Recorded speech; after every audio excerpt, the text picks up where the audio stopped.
l'homme de Dieu, vous déposerez mes eaux à côté de ses eaux. Car elle s'accomplira, la parole qu'il a criée, de la part de l'Éternel, contre l'autel de Béthel et contre toutes les maisons des hauts lieux qui sont dans les villes de Samarie. Après cet événement, Jéroboam ne se détourna point de sa mauvaise voie. Il créa de nouveau des prêtres des hauts lieux pris parmi tout le peuple. Quiconque en avait le désir, il le consacrait prêtre des hauts lieux. Ce fut là une occasion de péché pour la maison de Jéroboam, et c'est pour cela qu'elle a été exterminée et détruite de dessus la face de la terre. 1 Roi, chapitre 14. Dans ce temps-là, Abijah, fils de Jéroboam, devint malade. Et Jéroboam dit à sa femme, lève-toi, je te prie, et déguise-toi pour qu'on ne sache pas que tu es la femme de Jéroboam, et va à Silo. Voici, là est Akija, le prophète. C'est lui qui m'a dit que je serais roi de ce peuple. Prends avec toi 10 pains, des gâteaux et un vase de miel, et entre chez lui. Il te dira ce qui arrivera à l'enfant.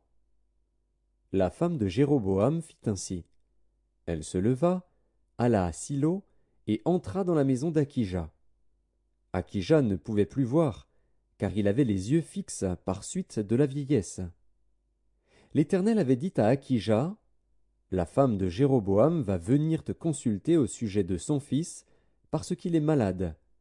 Tu lui parleras de telle et de telle manière. Quand elle arrivera, elle se donnera pour une autre.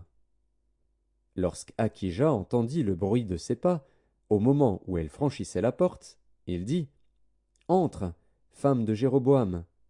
Pourquoi veux-tu te donner pour une autre? Je suis chargé de t'annoncer des choses dures. Va, dis à Jéroboam, ainsi parle l'Éternel, le Dieu d'Israël. Je t'ai élevé du milieu du peuple. Je t'ai établi chef de mon peuple d'Israël. J'ai arraché le royaume de la maison de David, et je te l'ai donné.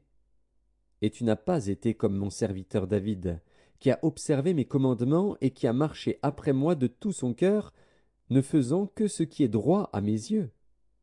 Tu as agi plus mal que tous ceux qui ont été avant toi.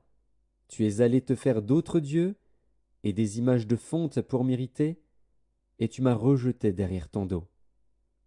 Voilà pourquoi je vais faire venir le malheur sur la maison de Jéroboam.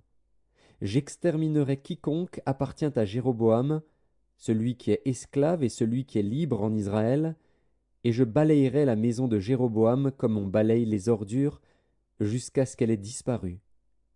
Celui de la maison de Jéroboam qui mourra dans la ville sera mangé par les chiens, et celui qui mourra dans les champs sera mangé par les oiseaux du ciel. Car l'Éternel a parlé. Et toi, lève-toi, va dans ta maison.